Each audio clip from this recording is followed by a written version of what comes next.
So, yesterday we were looking at a project called Carver's Creek, and I wanted to show y'all how that final grade came together by use of a corridor.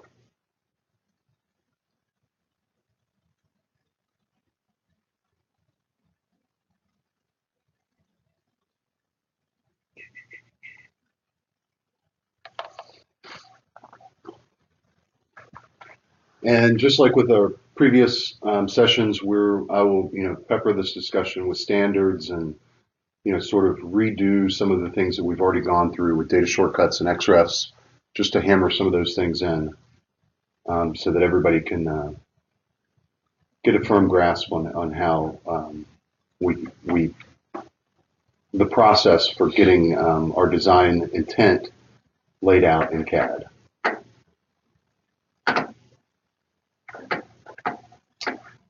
So here we go. This is the final design surface for Carver's Creek. It had been a dam that breached during a big storm, and we're putting a new drop inlet spillway that our own Robert Jarnigan designed, sitting right here with us. And on each side of this drop inlet spillway will be a new embankment to tie everything together. So in this drawing, I actually have two different corridors going on, one for the left side and one for the right side. And these magenta pink lines that we see in the model space here are actually the corridor geometry that's helping develop this surface. And then we have a nice little profile view with that new top of dam elevation and everything tying in. And so these should be, these are live surface profiles. So if we were to make changes to this surface based on the corridor, it would be updated down here in the profile view for both the left and the right abutments. So how did this come about? How did we build this? So to demonstrate and sort of hammer in some of these issues with data reference and everything else, I'm going to start with a brand new drawing. So this is our Civil 3D template drawing. We'll go into model space and look at our data shortcuts menu. All right, we're already linked to this project under data shortcuts, but I just want to show y'all quickly again how to set your working folder for data shortcuts. For almost all projects, you will go to the project folder and then to SC products and then CAD, and then highlight the drawings folder and hit OK, and that'll link you directly up to the XML files that represent the data shortcuts. So with that done, I'm going to go ahead and bring in one of our existing grade surfaces. This one's called EG Main.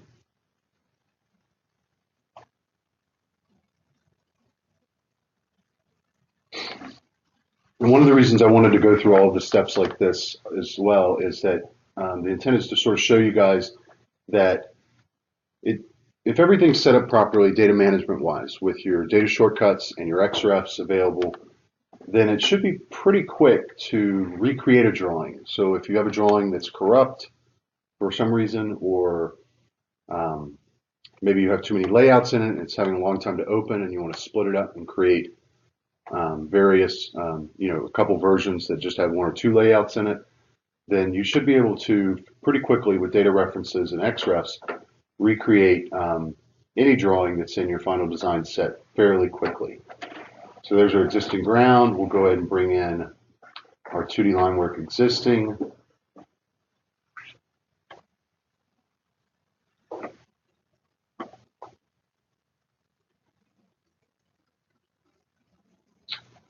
To give us some references, and we'll bring in some of our alignments as well.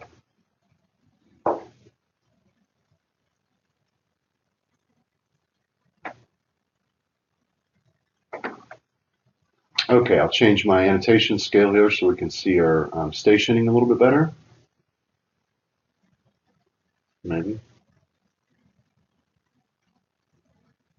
Oh, interesting. So this is an update.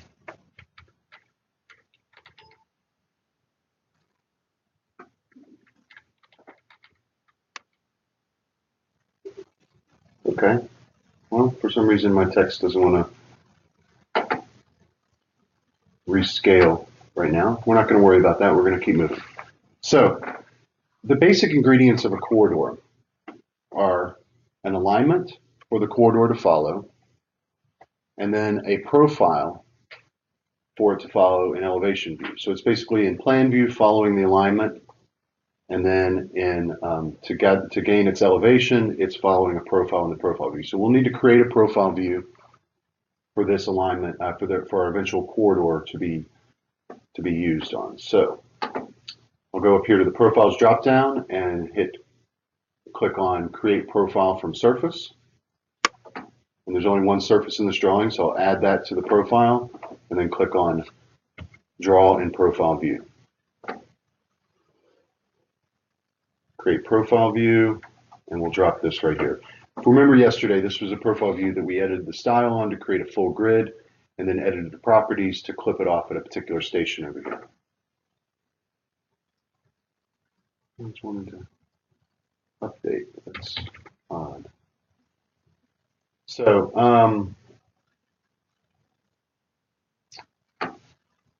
I'm going to have to refresh my memory and go back into our proposed plan and determine what our design elevation for the top of dam was.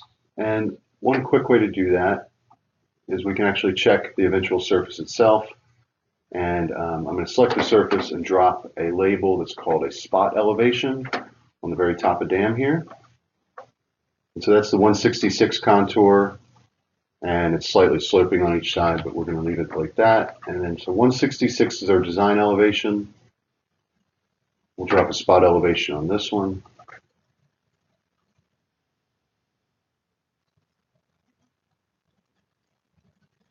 Okay, so we are crested at 166. I'm also going to refresh my memory by going back and looking at the assembly data that was used to create that corridor.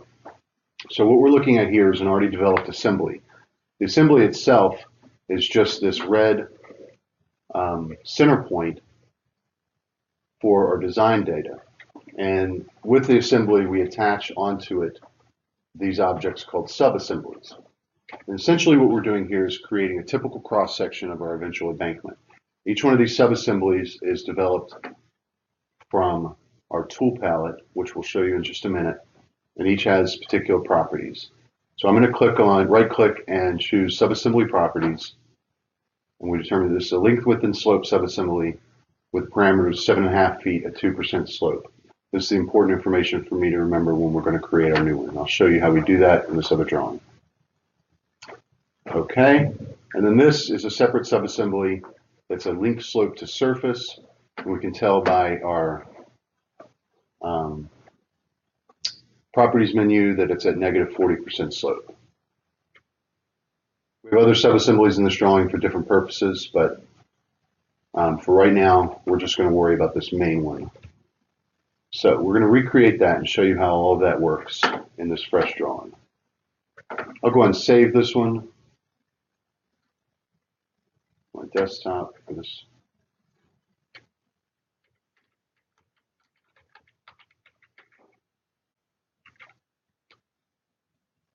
Okay.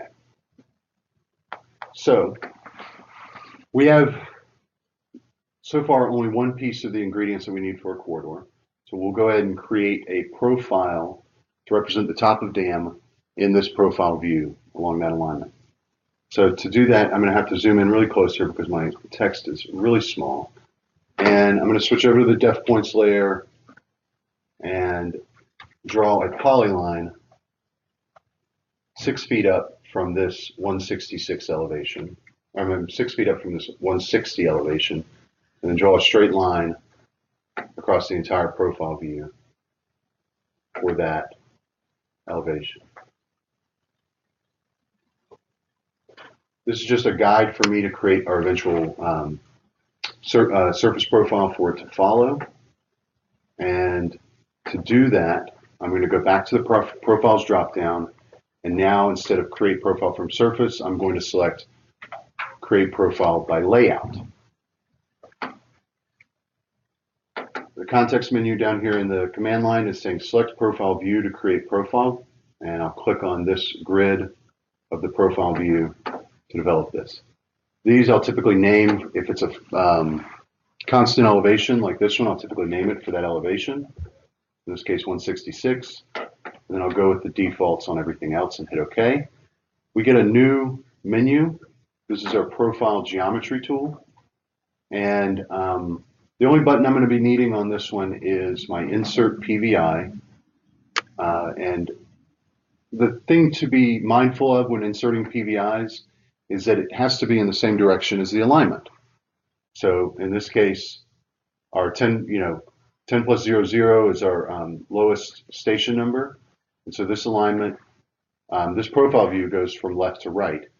And I think it was Corey that reminded me yesterday while we were laying this out that to get it to line up with our stations, we switched the profile view style to a one-to-one right to left as opposed to left to right.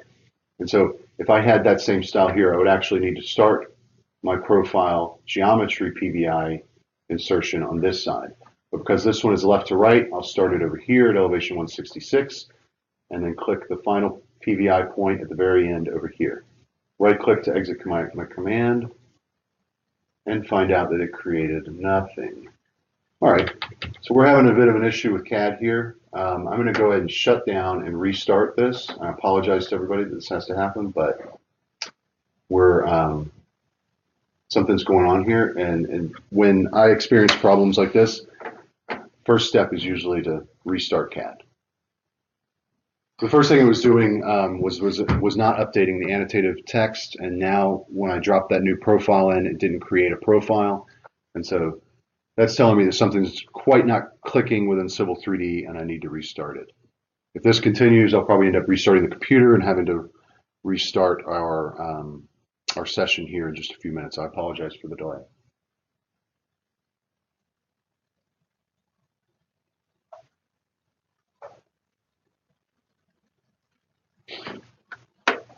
I think I mentioned in the first email about these classes that we'd be covering certain topics, and that if everything was, as long as everything wasn't going well, there would be no cursing. But if this continues, you may hear some salty language out of me. So again, we're at a Civil 3D template. We're just going to go through the same steps of importing the existing grade.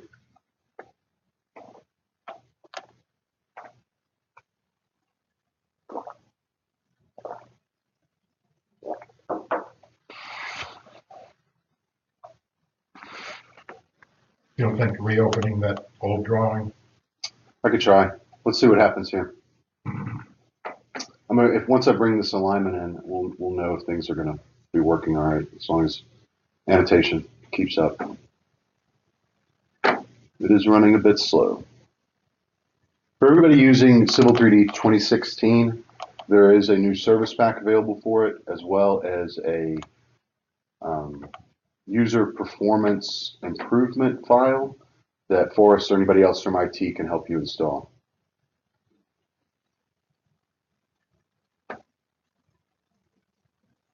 Now let's update our annotation to see if this thing is working. No, something's wrong. We'll keep going and see if it'll allow us to at least create the profile view, or the profile within that profile view. If that doesn't work, we'll go back to previous drawing where this was already created and break down how it was created.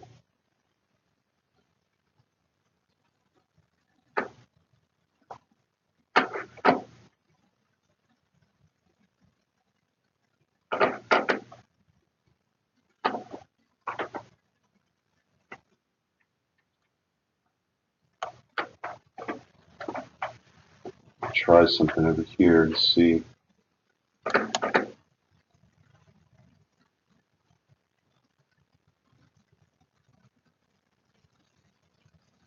Or create it in the opposite direction if it will take it better. Nope.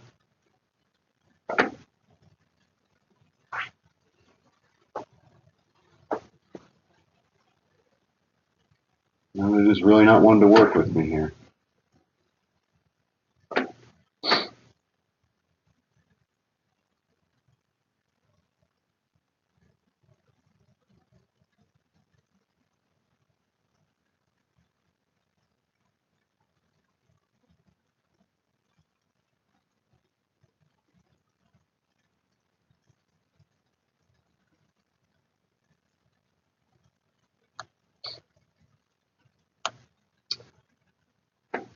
So at this point, I would typically just restart my computer and see if I can get everything working again. I'm not sure why it's behaving this way, but we're going to keep going so that I can show you guys how corridors work and the basic fundamentals of how to edit them and work with them.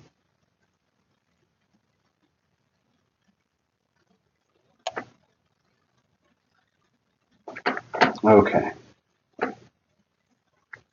So what we should have seen happen in the previous drawing was when I clicked on the profile editing tools to insert PVIs, we should have gotten a pink line. This is based on the design style for our profile lines at elevation 166.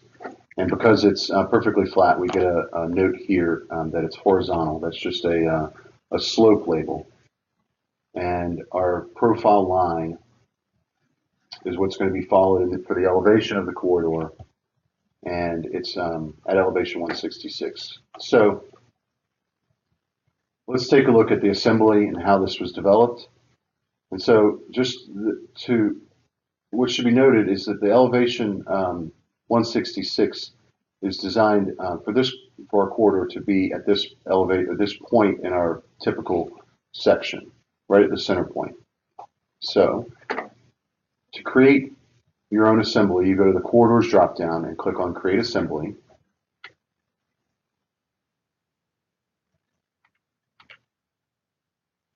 We'll give it a name and drop that assembly in line with these. This is a blank assembly. There's no data yet assigned to it. And I'm going to open up my tool palettes. The tool palettes can be found the same place as all of our palettes here under the Home tab of the ribbon. And it's this icon here for tool palettes. And the tool palettes for Civil 3D has a number of tabs, many of which are used for the creation of corridors. Right now I'm on the Generic tab, and this is where we like to do most of our design work is with generic links. And you see there's a number of these that each has its own function. And for our top of dam, we're going to roll with this length, width, and slope subassembly. When I select that subassembly, it's asking me to select a marker point within assembly. And I'll just select any point along in this assembly to attach it to the center. And then right click and hit enter to exit the command. From here, I'll select the subassembly and go to subassembly properties. It tells me the name is called length, width, and slope. The parameters, we want this to be 7.5 foot wide to create a 15-foot top width. And we want a negative 2% slope. At this point, I'm going to go ahead and fill out the right-hand side of this assembly by inserting a link slope to surface subassembly. And I'm going to ask it to place this one at the end of the length, width, and slope here. See, this is a slightly different symbol because it's targeting a surface. And we'll select this one and go to subassembly properties as well. And the parameters of this one, the slope was negative 40%. Just be aware that you can also put in rise over run, and it will calculate the percentage automatically. So a negative 3 to 1 would come in as negative 33.33%, and a negative 3.5 to 1, and so forth and so on. 50%, negative 2 to 1. We're going to stay with the 40% slope. I'll hit apply and OK. And now we have 1/2 of our typical section of this eventual embankment. To get the other half, I'm not going to need to insert the length, width, and slope and length slope to length slope to surface again. All I'll need to do, because this is a uniform embankment on both the upstream and downstream, is to select these two sub-assemblies and then right-click and choose Mirror. And I'll mirror them about the assembly, and now we have a complete embankment section. Now, to make this clear, I'm going to go ahead and turn off our existing corridors and turn our final grade surfaces to no display. You see here we have a number of hand-drawn contours. This was for a special case where we didn't have quite have the time on this project to develop the corridor to provide us these contours at the bottom here, but we'll get into that at another point. For now, I'm going to select similar on those contours and isolate them, or hide them through the isolate menu. Okay, so to reiterate, the three ingredients that we need for this corridor to follow are the alignment in the plan view, this pink line in the profile view, which is our profile for the elevation, and our typical section. And the new one we just created is called simply embankment. So to create this corridor, to recreate the one that we have for this project, I'll go back to the corridors drop-down and click on Create Corridor.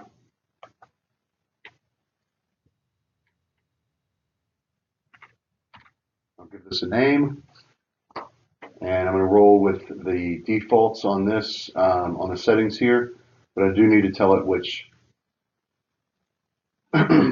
which alignment to follow. Oh, this is interesting. This alignment, this profile line, even though it's at elevation 166, was originally half a foot higher, and that's why it's still named still named 166.5. We realized late in the design that we could not tie the embankment out at 166.5, and we had to drop it down by half a foot and lose our freeboard. Anyhow, so we're going to go ahead and assign the embankment assembly, and at this point we can also assign our target surface. They ask us to set baseline and region parameters. I'm going to uncheck that now and just have it create the corridor across the entire alignment. If I wanted to refine it prior to the creation of the corridor, I could set those baselines and region parameters, but I'm going to leave it alone for now. I'll hit OK, and what we get is this new corridor. Now, it's sort of difficult to tell what's going on here, and I'm going to go ahead and do a save as so I don't mess anything up in case this thing wants to crash on me. Save over this CAD training drawing. And we're going to take a quick look at what this corridor looks like in 3D space. And to do that, I'm going to isolate it through the object viewer. And this gives us a full screen look of what this corridor is doing. So again, it's following that center, it's following at the center of the assembly, it's following the alignment and plan view. And it's staying at the elevation 166, which is derived from the profile. And it's giving us a 2% slope on each side, 7.5 foot in each direction, and then daylighting down to an existing surface at our desired slope. And that's what it looks like. Pretty nifty, huh? So, a couple features of corridors that I'd like to point out. First of all, we're going to actually go in and edit something known as the code set style for this corridor. This is something that I wouldn't expect you all to need to do very often. I'm going to select all codes, hit apply, and OK. So this gets it back to looking a bit like how it looked in our previous drawing, or in our previous view.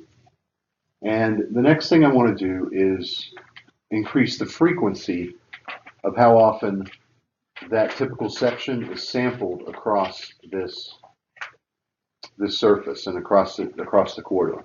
So when I talk about the frequency, to save on resources, Civil 3D has a fairly large spacing between how often it samples the existing ground, or how often it places that typical section across this alignment.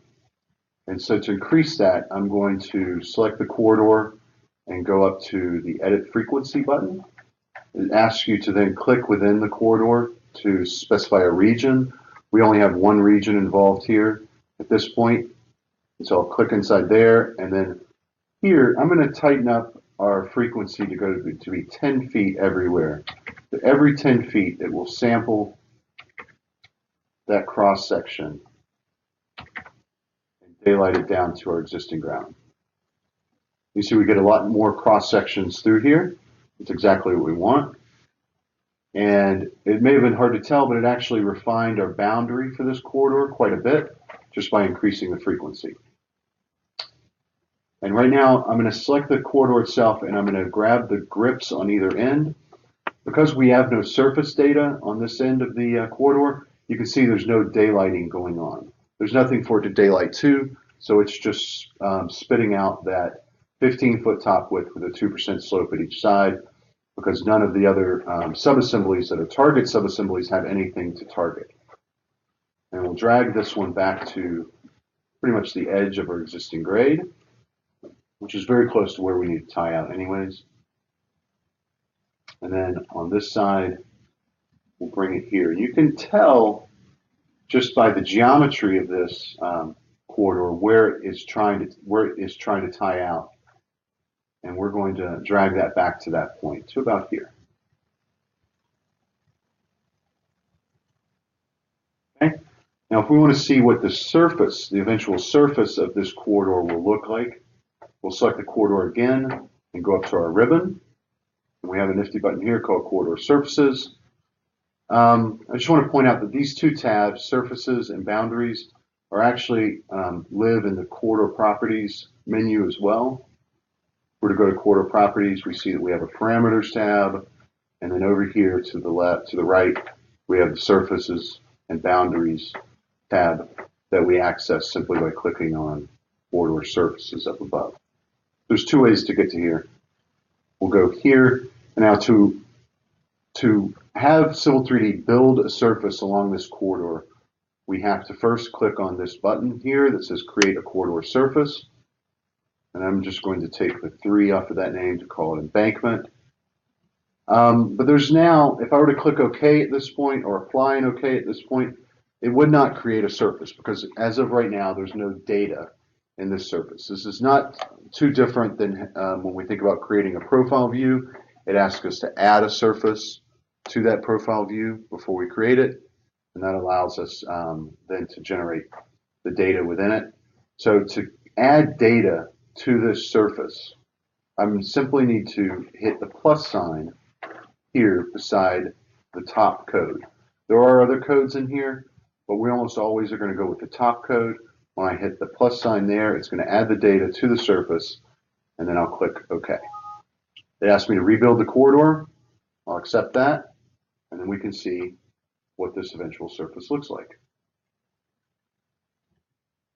So we're doing pretty good. We've got some basic understanding of what this surface is going to look like. And we can see, based on our corridor boundary, this red boundary here, and our surface boundary, this green boundary here, that it's not trimming the surface to the edge of the corridor. And to get that to happen, I'll just go back into the Corridor Surfaces dialog, go over to the Boundaries tab, right-click on the embankment surface, and click on this option to add Corridor Extents as outer boundary. It asked me to rebuild again, and now we have a cleaner surface that's following the design intent of this corridor. We see it's having a little bit of a problem daylighting here, and that's no problem. We're going to not worry about that too much. But we also know that we have a spillway here, and it's not going to be covered with dirt. So we will need to break this corridor in some way or another. There's a couple ways that we could accomplish this. The way I did it previously was to actually have two separate corridors, one for the left abutment and one for the right abutment. And that's pretty easily achieved right now just by dragging this arrow all the way back to the edge of our new spillway. And so now we have an embankment surface for the right-hand side of the spillway. And I could go back into the surface properties of this and change the name to embankment-R for right. I could change its style here if I wanted to look at what 1 and 5 foot proposed contours look like. Hit OK, and this is what we get. Not too shabby. You see this was all pretty quick, and early in jobs, we find ourselves often trying to find the best alignment for a proposed dam. And so if this alignment were live in the drawing, actually this alignment is live in the drawing, we could then shift this alignment in different ways and then ask the corridor to update, and everything would update automatically. So if I were to, in other words, drag the end of this alignment here and then ask the corridor to rebuild, everything's going to rebuild based on that new alignment location. Okay? I'm going to Control Z my way back out of that because that's not really. There we go. Another thing to note is that your corridor drop-downs can give you information about whether your corridors are out of date or not. Same thing with your surfaces. These yellow flags here with the exclamation point are just letting you know that those things are out of date and they need to be rebuilt.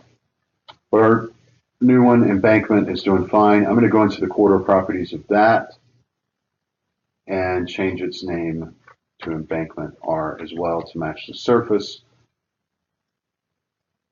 And now, to create the left-hand side embankment, we'll simply create a new corridor based on the almost exact same settings. The only thing that'll be different are the region parameters. So again, corridors drop down, create corridor.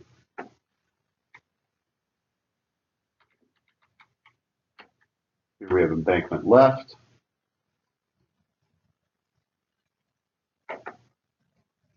And we're following the embankment assembly and targeting the EG main.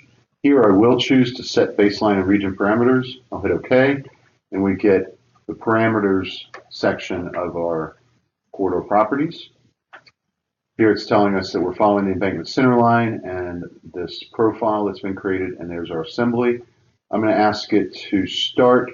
I could type in a station here, but I'm just going to click on this button. Oops, let's try that again. Here we go.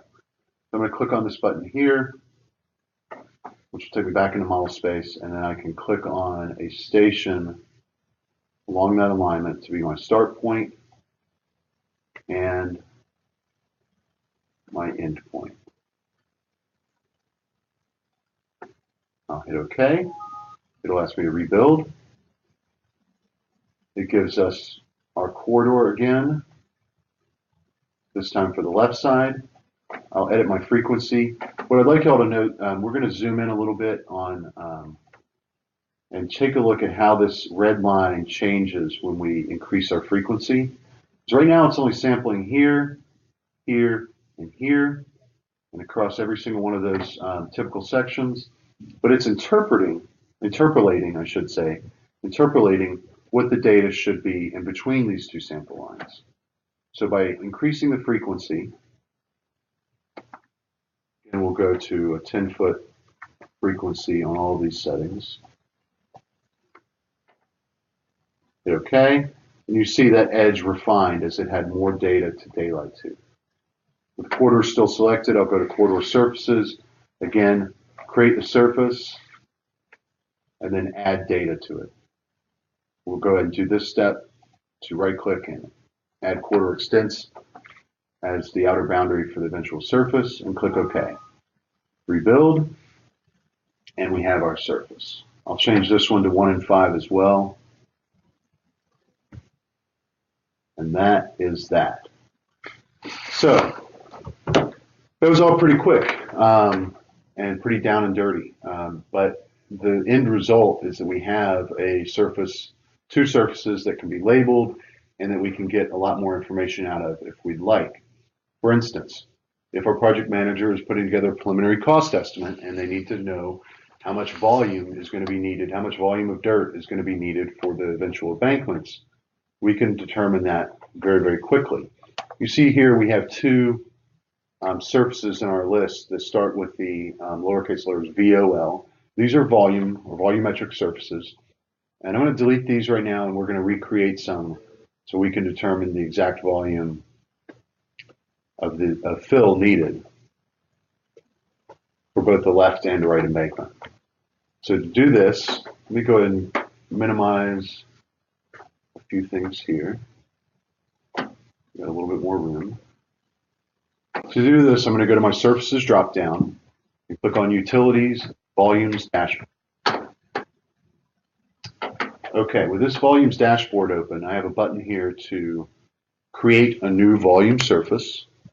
I'll click on this and we'll name this surface volume -EG bank L. So what my naming convention for volume surface is always to name what's known as the base surface first, and then the comparison surface next. And so this way I know exactly which volume surface is being analyzed. So our base surface is almost always going to be the surface that's below our design surface, in this case, e.g. main. Our comparison surface on this one is going to be the embankment left that we just created. I would like to point out that the cut and fill factors, we almost always leave these at 1 unless we have soil properties data from the soils lab that can tell us what the shrink and swell, or what the compression and swell factors are going to be. The idea being that when you take a cubic yard of dirt out of the ground that's been under compression for a long time, it's going to swell up to be slightly more than a cubic yard once it's out of the ground. Those factors can be applied here for cut and fill factors. Same thing when we put a cubic yard of dirt down in the ground and then compact it to our desired engineering criteria. We can apply those cut and fill factors here in the volumes dashboard so that we can get a better, more accurate representation of how much fill is going to be required for the surface, or how much cut we'll end up with when we take out soil for an excavation surface.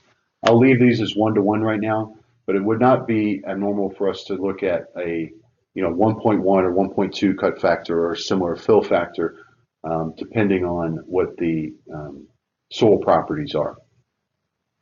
So here I'll hit OK, and we get this big graph over here that's basically telling us that this is almost all fill, and we also have a summary at the top left here. I'm going to minimize this and we'll look at the output along this table here. Gives us information about the cut and fill factor. It's telling us the 2D area of the left volume surface, and then here we have our fill volume of 1,052.37 cubic yards. This surface isn't picking up any cut at all between the existing grade and the final proposed surface, which is normal for a surface like this. Sometimes we'll see a little bit of cut, but in this case it's coming up all fill. And so this net column would then give us a net between the cut and fill. So that's done, and we can go ahead and do the same thing for our right side. Again, volume -EG -bank. Right. I don't really need this surface the volume surface to show up, so I'll put it on no display style and then assign the base surface and the finished grade surface, and click OK. We get a similar output for the right-hand embankment and a very similar volume. We could add these two figures together and tell our project manager that this is going to take, somewhere between, 2,100 and 2,200 cubic yards of dirt to fulfill. So that is the down and dirty creation of corridors. And so, when we go back and look at the surface that was created, let me find it here, let's see, embankment crest left, right, let's turn one of those back on.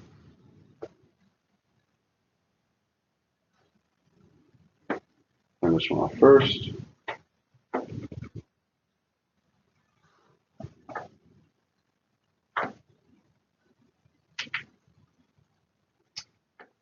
So the corridor tried to daylight basically at this 165 because at the desired slope at negative 40%, it daylighted right here at this contour pretty much and didn't need to go any further.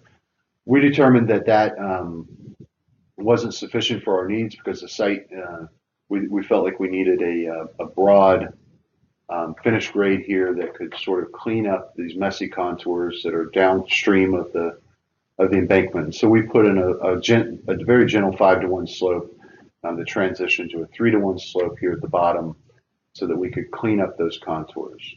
We also wanted to try and best of our ability to cover up a lot of the mess that was going on over here. This was a very preliminary design. It's only at 30% right now, which is all we were contracted to do. But if this was carried further to 100% final design and construction, we would have done a lot more when it comes to excavation surfaces and things of that nature. I do want to show you one more example of using corridors, but this time for an excavation or a breach surface. So we're going to open up a separate project to show you how that one came together.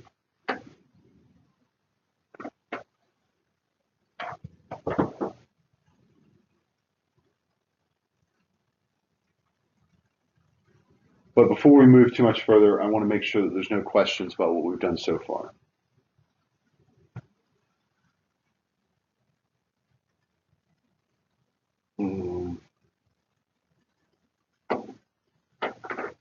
Is everybody doing okay out there? Do we have any questions? I have a super easy one. Sure. When you were adjusting the right side of the quarter, you clicked some red arrow. Where was that? Did it just hang out? Yeah, so absolutely, sure. Once this one opens, I'll show you on this. This has got a quarter in it as well. So the quarter has grips associated with it. And we can see them very easily in here. This is the data shortcutted in. So let me open up the source drawing for this.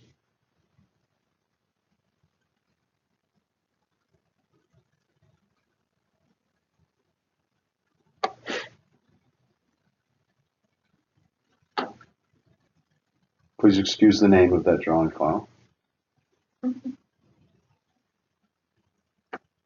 So the question that we had here in the house was about the grips.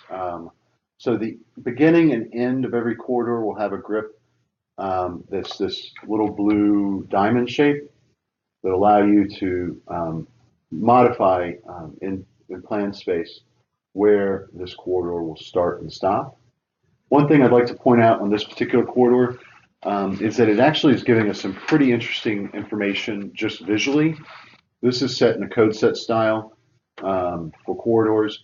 If we notice all of the sample lines, I really shouldn't call them sample lines, but all of the frequency lines that are being developed across this corridor, we have red frequency lines, and then over here we have green frequency lines.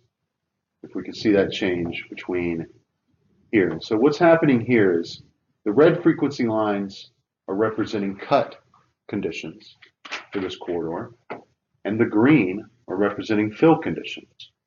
There's two separate corridors down here, this one and this one, that represent small cofferdams for this work site, and you can see that they're all green sample frequency lines.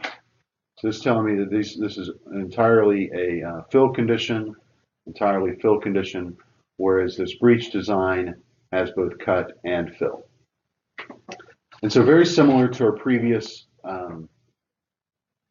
corridor for the embankment, we have the three main ingredients of a corridor, which is an alignment, in this case the center line of this failed spillway, the alignment for the corridor to follow in plan view,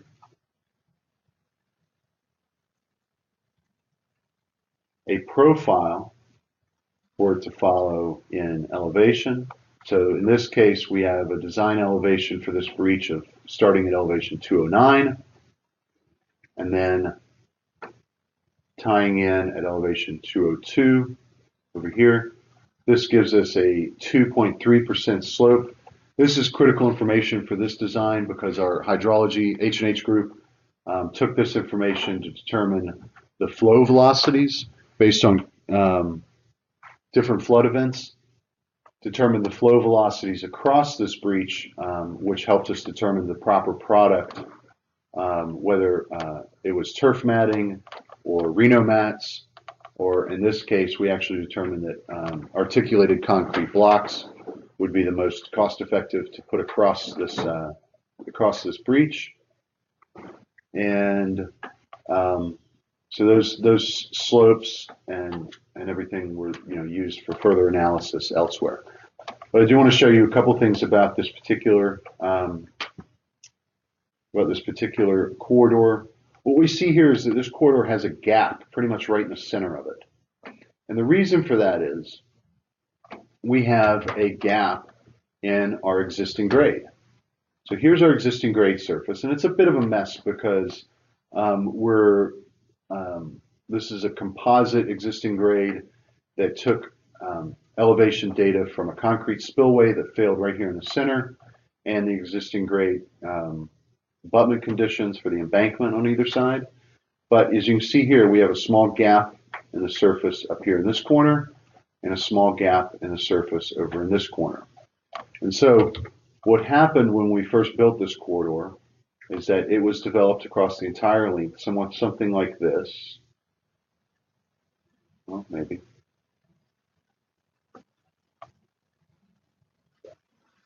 And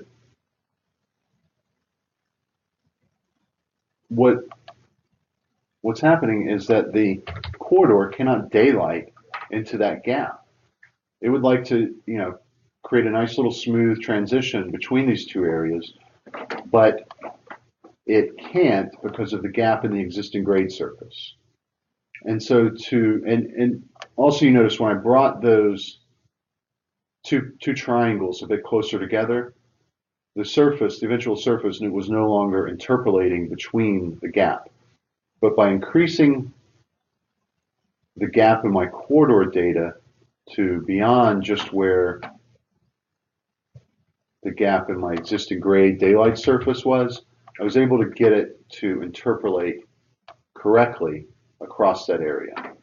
So the eventual surface is ignoring that gap in the corridor data and developing the surface across the entire area. And that's sort of what we wanted to happen here. Do we have any questions about corridors, frequencies, sampling, and how any of that works right now? This is, for me, this is stuff that we really didn't use for dam design up until a few years ago. I'd say about 2008, 2009, we started really hammering with these. And that has become simply one of our easiest go-to design tools within Civil 3D to develop dam remediation. And we can see up here that we have an entire cofferdam, upstream cofferdam that's developed using a corridor, and these smaller cofferdams down here, all using the three basic ingredients of an alignment, a profile, and an assembly with sub-assemblies attached to it to develop those. And so we could take a look at some of those over here. Here is our, that is an embankment.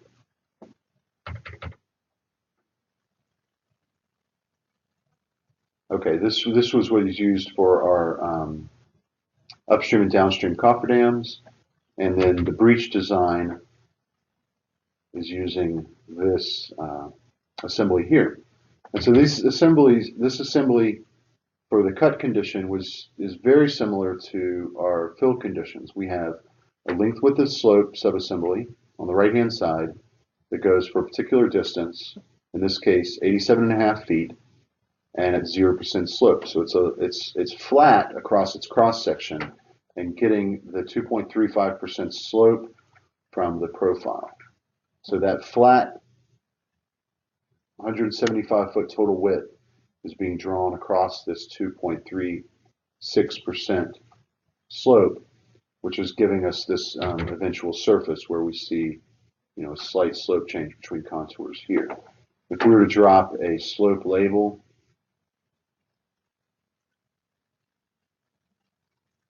on here,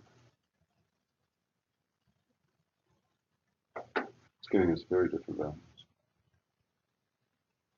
Huh. Interesting.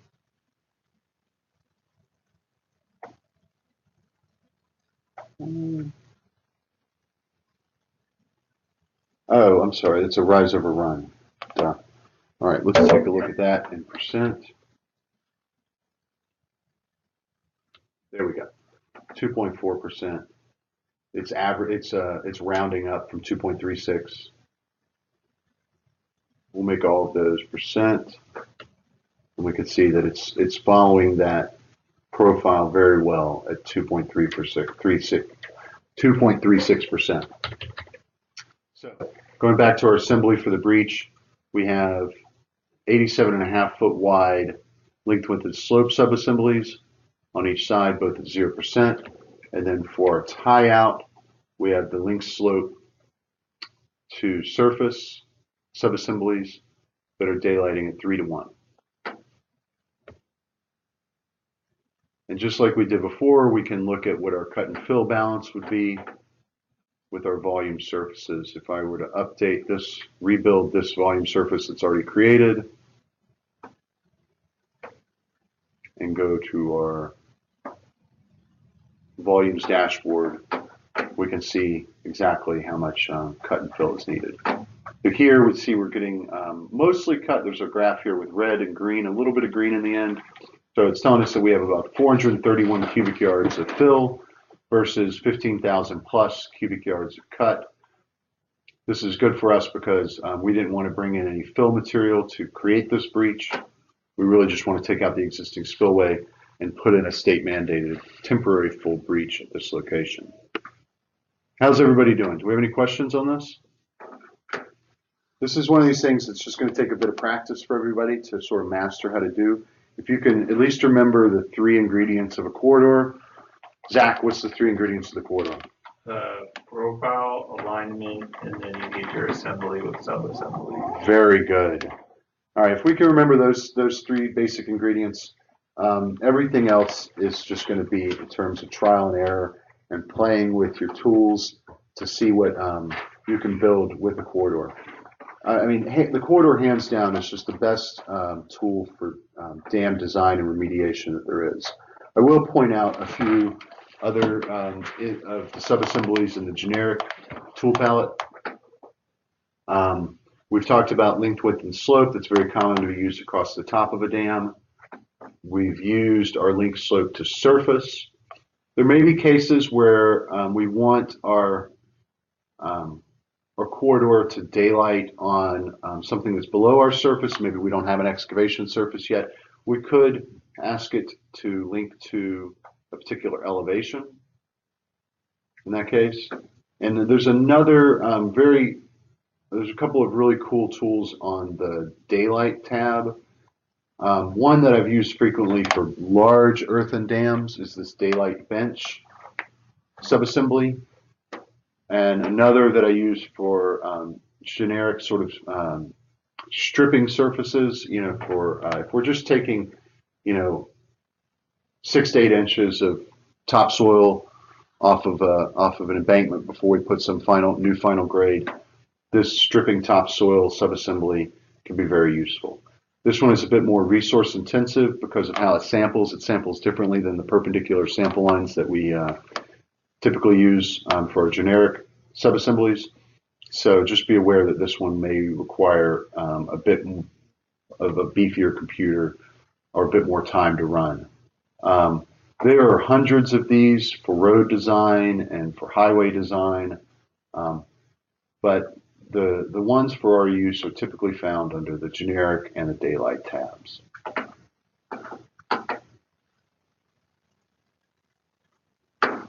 So there's one more topic I wanted to cover today, and it actually ties into a conversation that Tim and I were having with Rob Endry and a few others concerning Bluebeam software, which is something that we're looking at implementing at least on an individual user basis as a replacement to Acrobat. And this is a product that is called Design Review. That's an AutoCAD specific markup, measure, and design iteration tool. And so we're going to go to Windows Explorer and find a DWF that's already been created with markups.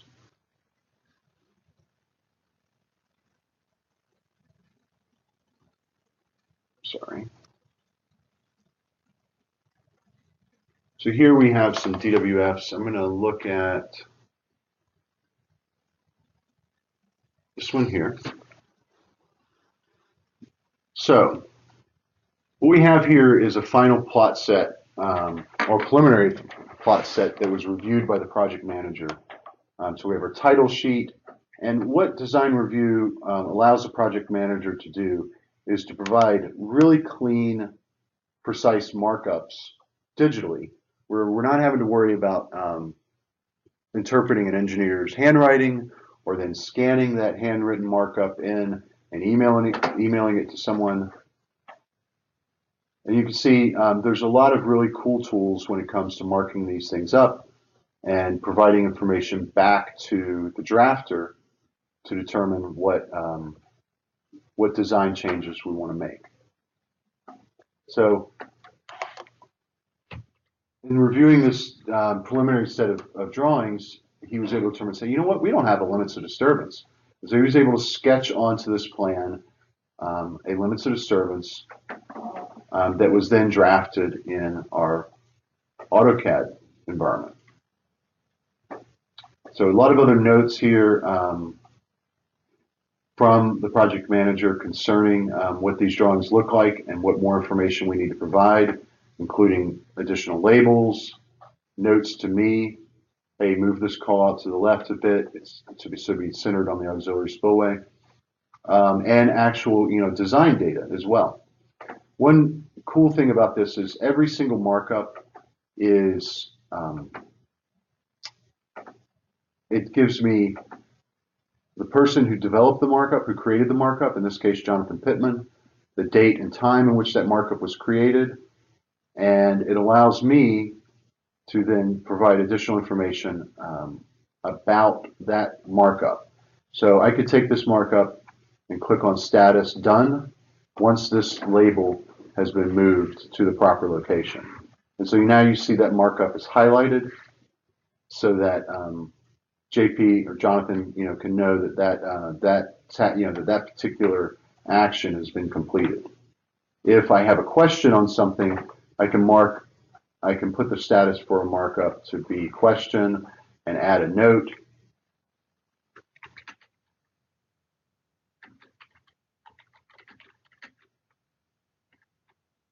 Survey indicates this top of wall is 165.8. Would you like this label to reflect?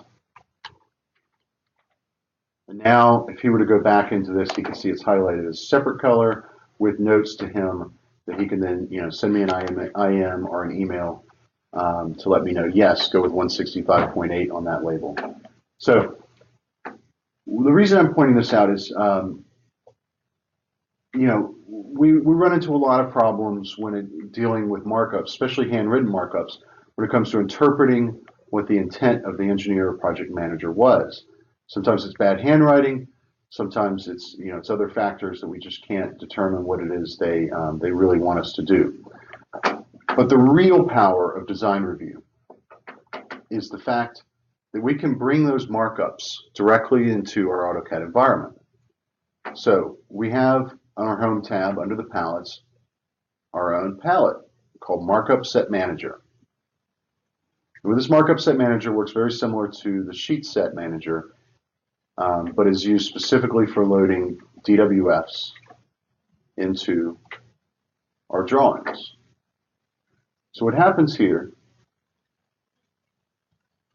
is if I double click on this drawing name, CO3 Proposed Site Plan, it's going to actually open up that drawing that was used to create or to publish that DWF sheet. And all of JP's markups will be loaded into this drawing environment as well. And Laura, this is something that I would highly encourage your people at Lachelle to pick up. And like when Mike Brethel or somebody asks for a PDF update or something, I'd go and shoot them DWFs and a link to get IT to download Design Review for them. Okay. If you would like, I'll be glad to provide any of the engineers there in Sterling with a class specifically on Design Review. It is a very helpful tool. Because as we see here, there's no question, I'm not having to go back and forth between either a printed document that's sitting on my desk or go back and forth between two screens looking at the design review markups and then my AutoCAD environment. I know exactly what markup, where to put, and what is the design intent. See, he had a very good question here. Says one question is, will flow through the auxiliary spillway up to elevation 166, come back through this area toward the dam. He says we may have to worry about this in final design.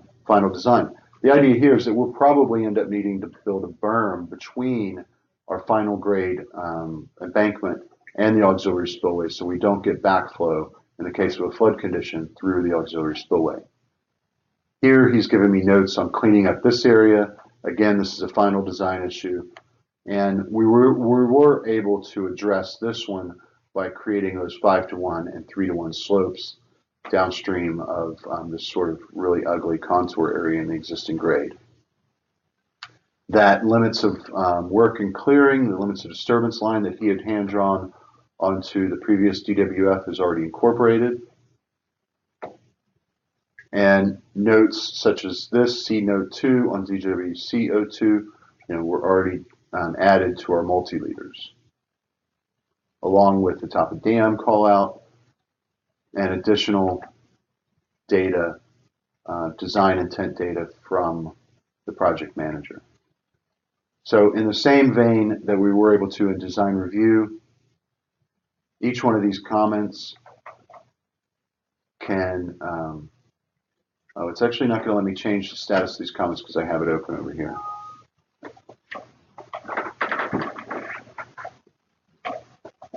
But here we go. We can click on these to say to Jonathan that these are done.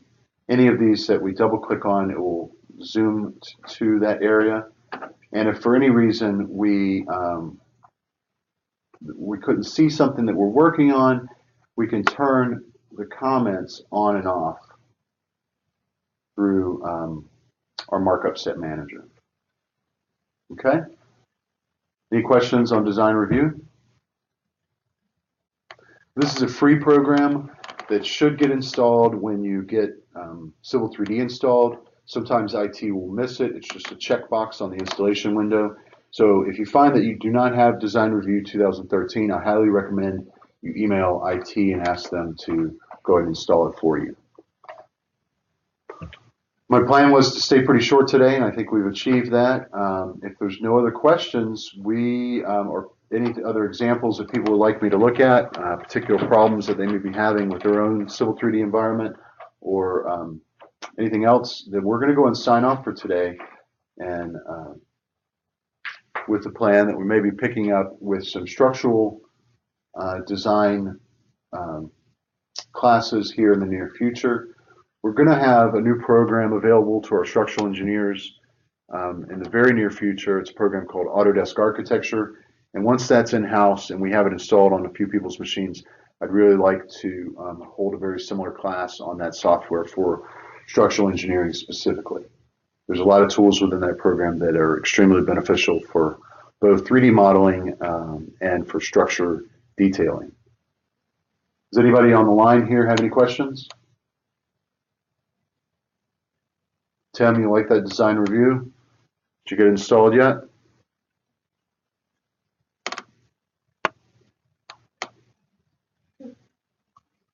Okay. Well, y'all are a lively bunch, and I appreciate everybody coming out for these 3 days, and I hope y'all have gotten something out of it. If you have any problems, questions, or concerns, please don't hesitate